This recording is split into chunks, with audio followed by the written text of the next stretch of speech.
Cette économie politique classique s'est constituée comme science à un moment où la propriété privée avait développé toutes ces contradictions. Là, on retrouve un schéma hegelien, ce qui permet d'y voir clair. Marx parle des manuscrits du stade de l'économie, ce qui est au fond le stade du capitalisme, mais pour lui, c'est le stade de la propriété privée arrivé à un certain développement. Et il recherche quelles sont les bases de cette propriété privée, non pas par une analyse même de la production capitaliste, mais par le fait que, reprenant l'idée de l'économie politique, le travail est la source de la richesse, c'est le travail lui-même qui est la source de la propriété privée. Ce travail, il en a, lui, une conception. Le travail, c'est l'expression des forces essentielles de l'homme, c'est-à-dire l'homme s'objective, s'extériorise dans son travail, donne forme à sa personnalité, c'est sa personnalité qui s'exprime dans son produit, et en fait, ce produit se trouve maintenant ne plus être une objectivation véritable des forces de l'homme. Le travail pour l'économie politique n'est pas l'expression de la personnalité humaine, c'est un gagne-pain. Et à ce moment-là, dit Marx, eh bien, le travail a perdu sa signification et le travail est aliéné.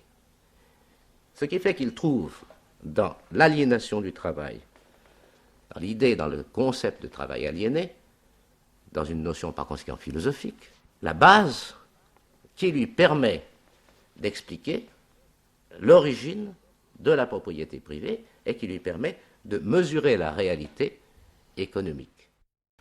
Marx, disait Bottigelli, rencontre l'économie politique. L'économie politique, c'est l'économie politique bourgeoise. Ce sont des catégories de Smith, de Ricardo, de Skarbek, etc., de James Mill, etc. Cette économie politique lui apparaît comme contradictoire. Science de la richesse, elle produit en fait la pauvreté.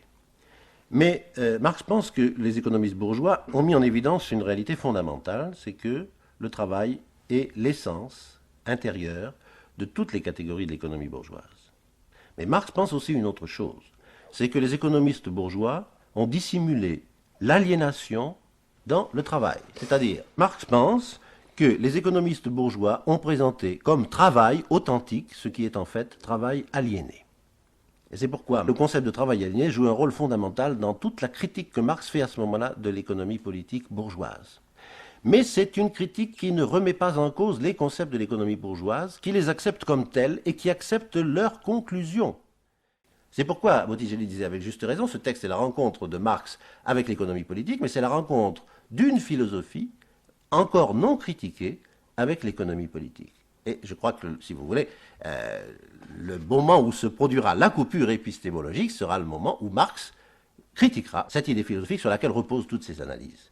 Pourrait-on dire que maintenant, la coupure épistémologique est proche? Marx et Engels ont parfaitement conscience que la philosophie est incapable de rendre compte du présent historique. Il faut ou bien changer la philosophie de base, ou bien établir une autre conception du monde qui parte du réel. Et cette conception du monde qui part du réel, elle va s'établir à travers un certain nombre de recherches de Marx, d'études, qui vont pratiquement jusqu'en 1948, c'est-à-dire jusqu'au manifeste communiste, mais l'expression la plus nette s'en trouve en fait dans la préface, la contribution à la critique de l'économie politique, qui est de 1959. Essayons, si vous voulez, de dégager très rapidement ce qui est la base de ce qu'on va appeler le matérialisme historique, disons la base économique. Eh bien, en premier, il y a la révision d'un certain nombre de concepts de l'économie politique. Nous avons vu que la propriété privée était pour lui une catégorie déterminante. Maintenant, ce n'est plus. Elle a pris historiquement des formes diverses. Et le concept, ce qu'on peut dégager comme le concept fondamental du matérialisme historique, c'est l'idée du mode de production. Qu'est-ce que c'est que le mode de production? C'est un ensemble de rapports sociaux qui correspondent à un stade déterminé de la société. Par exemple, mode de production féodal, mode de production bourgeois, mode de production socialiste.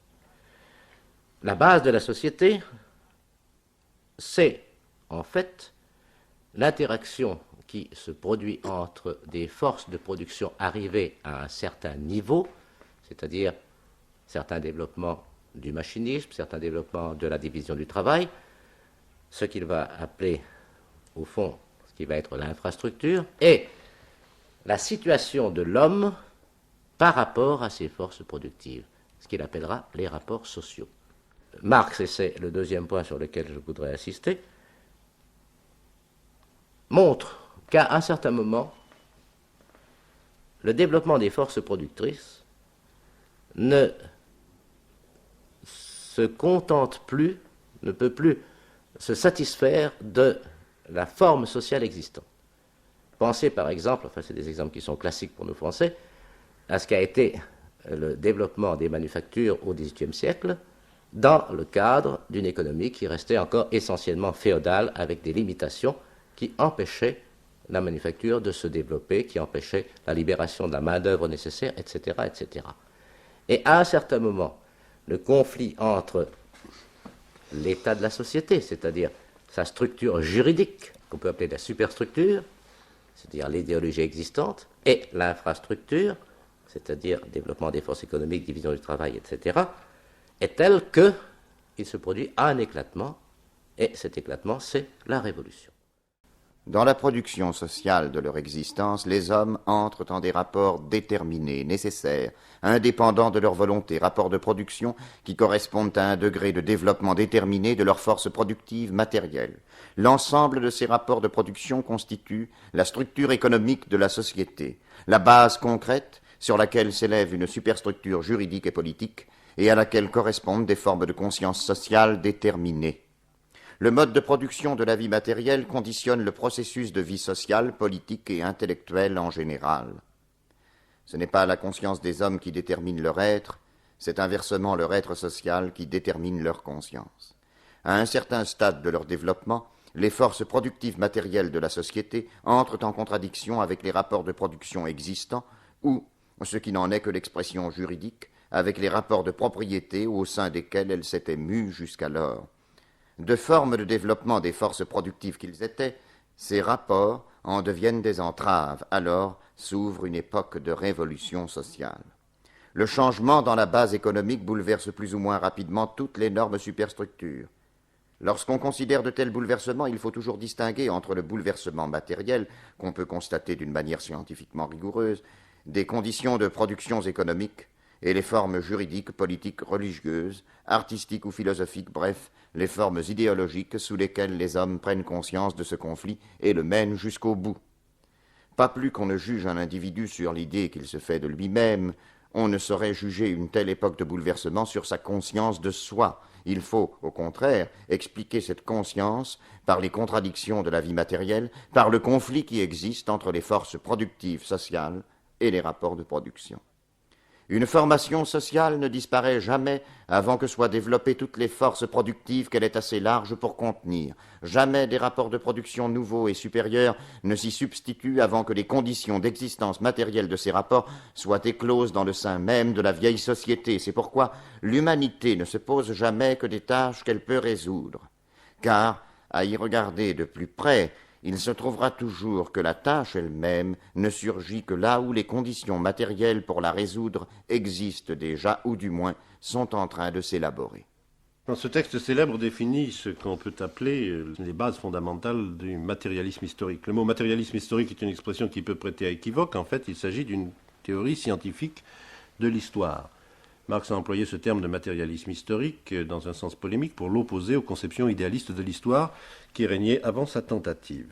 En effet, si on examine ce texte, on y voit apparaître toute une série de concepts qui sont des concepts positifs: force de production, degré de développement des forces de production, rapport de production, superstructure, idéologie, rapport entre le degré de développement des forces productives et les rapports de production, révolution, etc. Tous ces concepts sont des concepts qui ont pour contenu des réalités historiques déterminées Ce sont des concepts qui peuvent recevoir un contenu différent selon les sociétés différentes auxquelles on les applique. L'entreprise de Marx, ce qui caractérise la coupure épistémologique qui constitue son entreprise, c'est d'abord négativement la rupture avec toute une série de conceptions idéalistes de l'histoire. Quelles étaient en gros les conceptions idéalistes de l'histoire qui régnaient avant lui? Une conception de l'histoire qui pense que le moteur de l'histoire est soit le progrès de la raison, soit le progrès de la conscience, soit une certaine fin poursuivie à l'intérieur de l'histoire, par un agent transcendant à elle, par exemple la Providence, ou bien par une raison qui finalement est transcendante à ses manifestations à l'intérieur de l'histoire elle-même. C'est l'idée d'une fin de l'histoire, l'idée que l'histoire est orientée par un destin qui lui est transcendant. Eh bien, Marx critique cette conception et la rejette radicalement, mais il ne suffit pas évidemment de rejeter une conception, de décider de rejeter une conception pour fonder une science, il faut lui substituer un autre objet et une autre méthode. Et c'est ce que fait Marx dans ce texte célèbre. Et le fait est que dans cette nouvelle conception, dont une application sera donnée dans le Capital, nous voyons disparaître les normes au nom desquelles, auparavant, Marx jugeait et de la réalité de l'histoire et de son avenir. Nous voyons disparaître en particulier le concept d'aliénation, nous voyons disparaître en particulier le concept de l'essence humaine, et nous lui voyons substituer des catégories qui ont un contenu nouveau. La catégorie d'aliénation, la catégorie d'essence humaine étaient des catégories philosophiques et elles reposaient sur la considération de l'individu, isolé de ses rapports sociaux. Maintenant, l'individu ne devient plus le centre de la philosophie de l'histoire. Les catégories philosophiques dans lesquelles l'essence de l'individu, l'essence de l'homme était pensée ne sont plus les catégories motrices de la conception de l'histoire. Ce sont des catégories sociales, des catégories collectives qui expriment à la fois le type spécifique de rapport que la société entretient avec la nature dans son mode de production et le type de rapport que les différentes classes sociales entretiennent entre elles, type de rapport qui est conditionné par le mode de production existant à une période déterminée. L'histoire, à ce moment-là, n'apparaît plus comme une série de phénomènes dont le moteur est constitué par le progrès de la raison, le progrès des idées, ou bien la poursuite d'une destination transcendante à elle. L'histoire apparaît comme un monde d'une nécessité immanente, dont le moteur essentiel, sinon depuis l'origine même de l'humanité, du moins depuis leur existence, dont le moteur essentiel est constitué par la lutte des classes. L'histoire de toute société jusqu'à nos jours n'a été que l'histoire de lutte de classe. Hommes libres et esclaves, patriciens et plébéiens, barons et serfs, maîtres de jurande et compagnons, en un mot, oppresseurs et opprimés, en opposition constante, ont mené une guerre ininterrompue, tantôt ouverte, tantôt dissimulée, une guerre qui finissait toujours soit par une transformation révolutionnaire de la société tout entière, soit par la destruction des deux classes en lutte. La société bourgeoise moderne, élevée sur les ruines de la société féodale, n'a pas aboli les antagonismes de classe.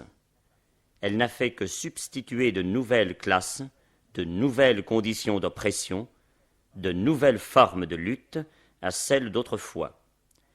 Cependant, le caractère distinctif de notre époque, de l'époque de la bourgeoisie, est d'avoir simplifié les antagonismes de classe. La société se divise de plus en plus en deux vastes camps ennemis, en deux grandes classes diamétralement opposées, la bourgeoisie et le prolétariat.